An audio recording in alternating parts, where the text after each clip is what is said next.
weekly newsletter.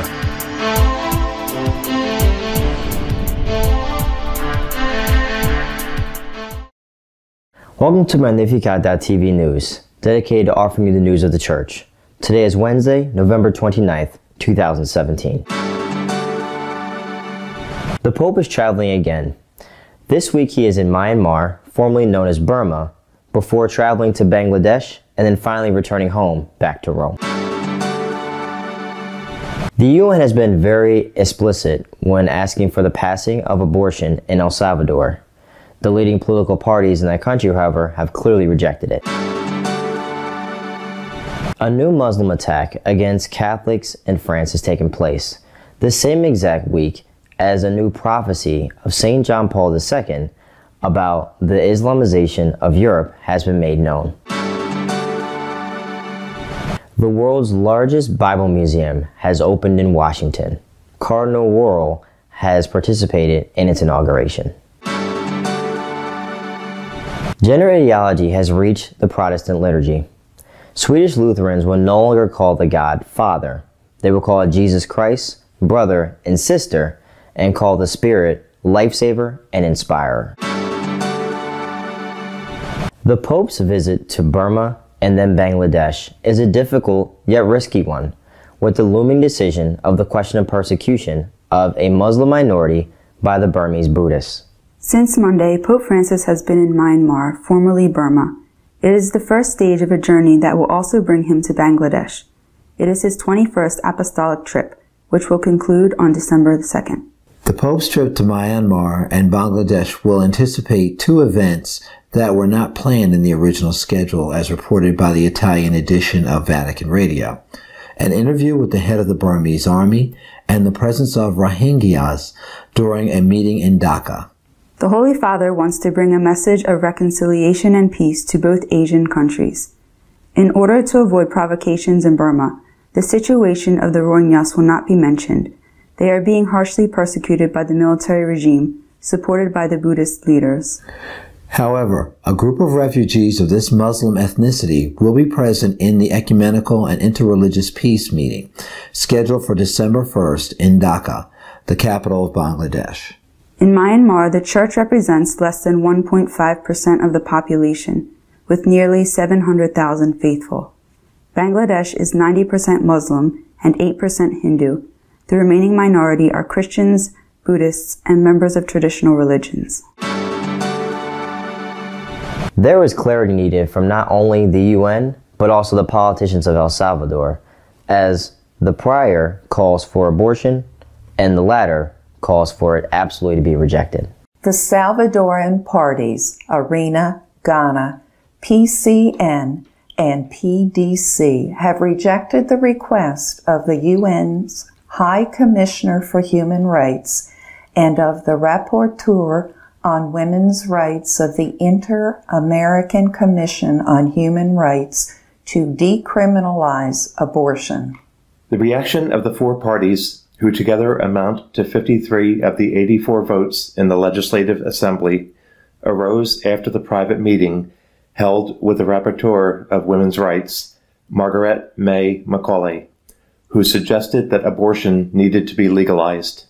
The deputy from ARENA and the chair of the Women and Gender Equality Commission, Carla Hernandez, said that she rejected the request of the rapporteur and took the opportunity to give her several letters from social organizations rejecting the attempts to legalize abortion. In a public statement, the deputy from ARENA said that the United Nations has an attitude of insistence and interference to push for the decriminalization of abortion. A prophecy of John Paul II about the Islamization of Europe has been made known. At the same time, radical Islamists have carried out another attack against Catholics in France. During the evening Mass this past November 10th, two Muslims entered the Carmelite monastery of Verdun to the cry, "Allah is great," and asked the nuns to choose between converting to Islam or going to hell. The Bishop of Verdun, Bishop Jean-Paul Gabriel Emile Gushing, explained that the Muslims began to pray in Arabic during the Mass. They introduced themselves as heralds and threatened the nuns that they would go to hell if they didn't convert to Islam. The prelate indicated that the two Muslims were arrested and later released. In this regard, these days, the revelation of a prophecy made by St. John Paul II about the Islamization of Europe has been news. I see the church of the third millennium afflicted by a deadly plague called Islamism. It will invade Europe. I have seen hordes come from east to west, from Morocco to Libya, from Egypt to the eastern countries. In Germany in the 80s, there were 700 mosques. Today, there are 2,500. On the contrary, the Catholic churches are being closed. In the Diocese of Trier, in 3 years, it has gone from 903 parishes to 35. In Essen, it has gone from 259 to 43. In 2016, Catholics lost 162,093 faithful and 537 parishes were closed. Protestants were worse off last year. They lost 190,000 members. The Turkish President Erdogan has come to state the following: our minarets are our bayonets, our domes are our helmets, and our mosques are our barracks. Washington now has another unique museum, and in this case, it being the largest in the world. This one is the Museum of the Bible, and Cardinal Wuerl carried out its inauguration. An unprecedented project. That is what the Museum of the Bible, which has opened its doors in Washington, can be considered. It is one of the biggest museums in the world, with 40,000 square meters and 8 floors. Cardinal Donald Wuerl, Archbishop of Washington, D.C., was present at the inauguration visit. On behalf of Pope Francis, he greeted those present and emphasized this significant cultural institution that will inspire and enlighten people's lives through its extensive collection and its exhibits. Located a few blocks from the Capitol, the objective of the new Museum of the Bible is to make the sacred scriptures known on a large scale. It continues to be the most sold and read book in the world. To that end, rooms with different themes have been spread out across the 8 floors to tell the history of the sacred books with the help of multimedia and the latest technology. The Lutheran Church of Sweden has changed its main liturgical book so that its clergy will stop using the masculine gender when referring to God. Swedish Lutheran pastors can begin their worship using the traditional "in the name of the Father, and of the Son, and of the Holy Spirit," or the more neutral "in the name of God and of the Most Holy Trinity." Other options for changing to gender neutral are available for other parts of the liturgy. The change even affects Jesus Christ. We speak of Jesus Christ, but in some places we have changed it to say God instead of He, said the spokesperson of the Church of Sweden, Sofia Peterson. We have some prayer options that are more neutral than others with regard to gender. Another example is the following prayer, in which Christ is referred to as brother and sister. God, Most Holy Trinity, Father and Mother, Son, Sister and Brother and Spirit, Lifesaver and Inspirer, guide us to your depths of riches, wisdom, and knowledge. The Church of Sweden is presided over by the female Archbishop Antje Jacqueline, who was elected for the post in 2013. Justifying the changes, she has stated that theologically, we know that God is beyond our gender determinations. God is not human. The editorial this week is dedicated to commenting on, among other things, the prophecy of St. John Paul II about the Islamization of Europe. Esta semana, Su Santidad el Papa Francisco ha vuelto a dedicar la meditación, la catequesis de los miércoles a la Eucaristía por tercera vez. Y si la primera vez habló de la presencia real, en esta semana ha hablado de algo muy importante. El concepto de Eucaristía como sacrificio, como la actualización una actualización incruenta del sacrificio redentor salvador de Cristo en la cruz. Un tema importantísimo en nuestra concepción de la Eucaristía. Tenemos que darle gracias al Papa porque esté dedicando la catequesis de los miércoles a este asunto tan importante. Pero la noticia de esta semana la ha protagonizado el Islam. Primero porque se ha difundido una supuesta visión de San Juan Pablo II que habría advertido de la islamización de Europa, de que va a ser el gran problema de la Iglesia. Habla incluso de hordas que vienen desde Oriente. Eso naturalmente ha dado mucho que hablar, pero ha coincidido con un atentado sin sangre, en un monasterio de clausura francés. Durante la misa conventual han entrado dos hombres musulmanes al grito de Alá es grande, han interrumpido la misa y han conminado a las monjas a que se hicieran musulmanas si no querían morir en el infierno. Afortunadamente, repito, no ha habido derramamiento de sangre, como sí ocurrió hace más de un año también en Francia, cuando entraron y mataron al sacerdote que estaba celebrando, a una religiosa y a alguno de los fieles laicos. El Islam es noticia y asusta. Un tipo de Islam, desde luego, asusta. Se han conocido también esta semana datos sobre la islamización de países como Alemania.